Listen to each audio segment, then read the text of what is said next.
Hello friends, कैसे हो आप लोग। उम्मीद करता हूँ आप लोग अच्छे होंगे।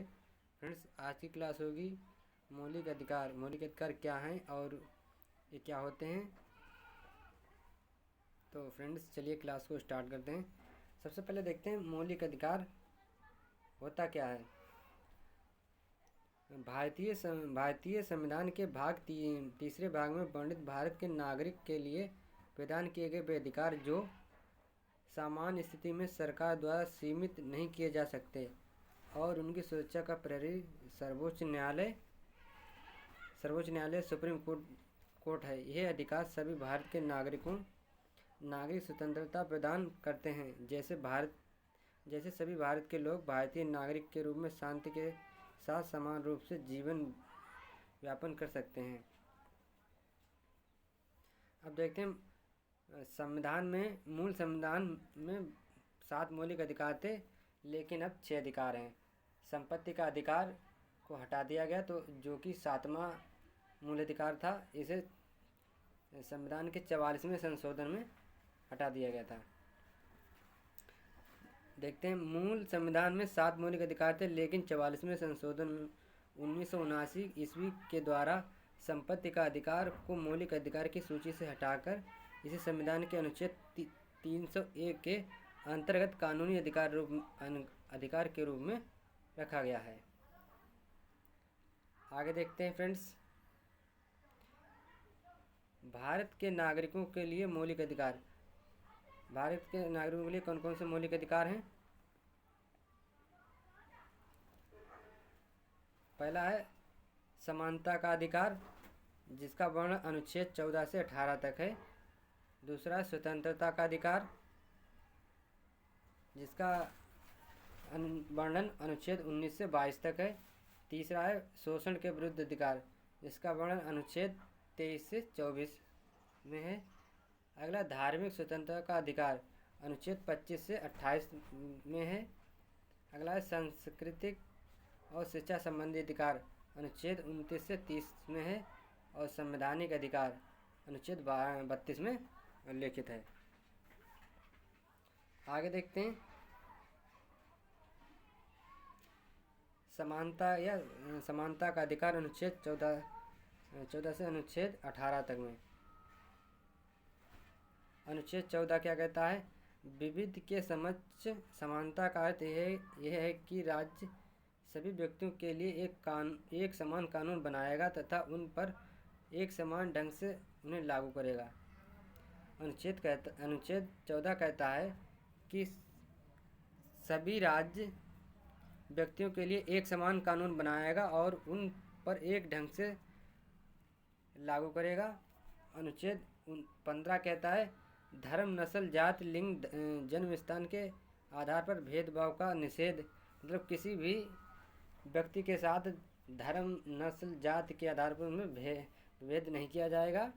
राज्य के द्वारा धर्म, मूलवंश, जाति, लिंग एवं जन्म स्थान आदि के आधार पर नागरिकों के प्रति जीवन के किसी भी क्षेत्र में भेदभाव नहीं किया जाएगा।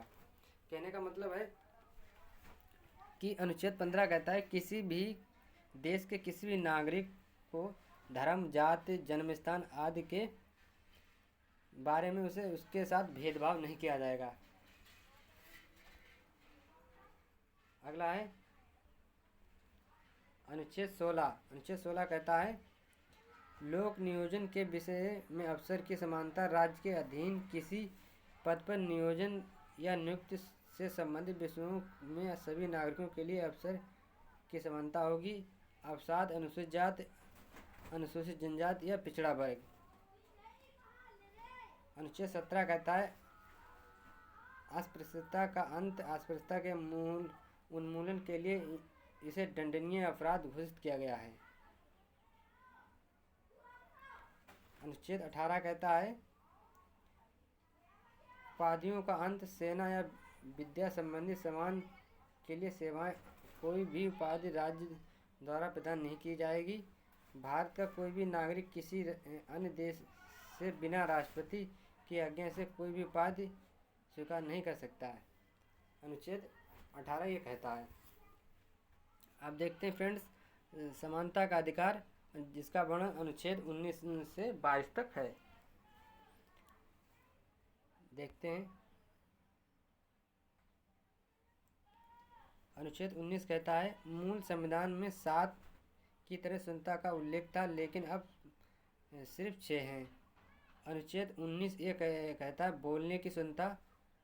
अनुच्छेद 19 कहता है कि किसी भी व्यक्ति को बोलने की स्वतंत्रता होगी। प्रेस नोट पॉइंट, प्रेस की स्वतंत्रता का वर्णन भी अनुच्छेद 19 ए में है। अगला 19 बी कहता है शांतिपूर्वक बिना हथियारों के एकत्रित होने और सभा करने की स्वतंत्रता। अनुच्छेद सी कहता है संघ बनाने की स्वतंत्रता। आगे देखते हैं। अनुच्छेद डी कहता है देश के किसी भी क्षेत्र में आवागमन की स्वतंत्रता। अनुच्छेद 19 डी कहता है कि किसी भी देश में कोई भी व्यक्ति इधर से उधर जा सकता है। अनुच्छेद 19 ई कहता है देश के किसी भी क्षेत्र में निवास करने और बसने की स्वतंत्रता। अनुच्छेद 19 ई कहता है कि कोई भी व्यक्ति किसी भी भारत के किसी भी राज्य में रह सकता है, वहाँ ज़मीन खरीद सकता है, उसे की स्वतंत्रता बिल्कुल दी जाएगी। अगला अनुच्छेद 19F संपत्ति का अधिकार। अगला अनुच्छेद 19G कोई भी व्यापार या जीविका चलाने की स्वतंत्रता। अनुच्छेद 19G कहता है कि भारत का कोई भी नागरिक भारत के किसी भी राज्य में अपनी जीविका चलाने के लिए किसी भी राज्य में व्यापार कर सकता है। अगला अनुच्छेद 20 कहता है अपराधियों के लिए दोष सिद्धि के संबंध में संरक्षण। आगे देखते हैं।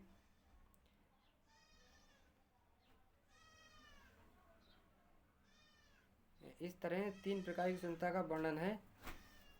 कौन कौन से देखते हैं। किसी भी व्यक्ति को एक अपराध के लिए सिर्फ एक बार सजा मिलेगी। भारत के किसी भी व्यक्ति या नागरिक को अपराध के लिए उसे सिर्फ एक बार ही सजा मिलेगी, 2 बार सजा नहीं मिलेगी।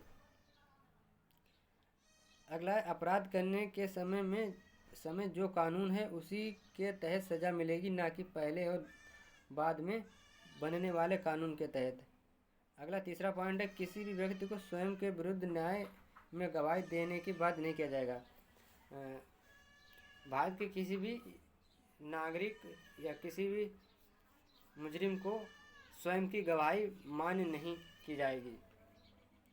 अनुच्छेद 21 कहता है प्राण एवं दैहिक स्वतंत्रता का संरक्षण। किसी भी व्यक्ति को विविध द्वारा स्थापित प्रक्रिया के अतिरिक्त उसके जीवन और व्यक्ति स्वतंत्रता के अधिकार से वंचित नहीं किया जा सकता है।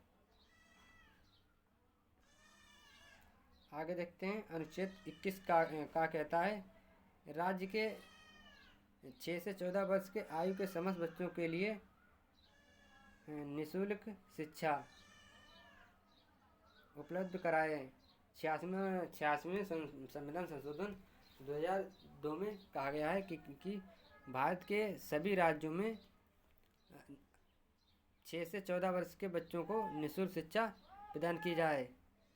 अनुच्छेद 22 कहता है कुछ दशाओं में गिरफ्तारी और निरोध में संरक्षण। अगर किसी भी व्यक्ति को मनमाने ढंग से हिरासत में लिया गया हो तो उसे 3 प्रकार की स्वतंत्रता का प्रदान की जाएगी।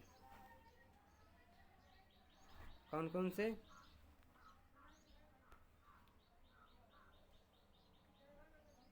हिरासत में लेने का कारण बताना होगा। 24 घंटे के अंदर आने जाने के समय छोड़कर उसे दंडाधिकारी के समक्ष पेश किया जाएगा। उसे अपने पसंद के वकील से सलाह लेने का अधिकार होगा। अगला निवारक निरोध। भारतीय संविधान के अनुच्छेद 22 के खंड 3, 4 और 5 और 6 में तत्संबंधी प्रावधानों का उल्लेख है। निवारक निरोध कानून के अंतर्गत किसी व्यक्ति को अपराध करने के पूर्व भी गिरफ्तार किया जा सकता है। निवारक निरोध का उद्देश्य व्यक्ति को अपराध के लिए दंड देना नहीं है, बल्कि उसे अपराध करने से रोकना है। वस्तुतः यह निवारक निरोध राज्य की सुरक्षा, लोक व्यवस्था बनाए रखने या भारत संबंधी कारणों से हो सकता है। जब किसी व्यक्ति निवारक निरोध की किसी विधि के अधीन गिरफ्तार किया जा सकता है। आगे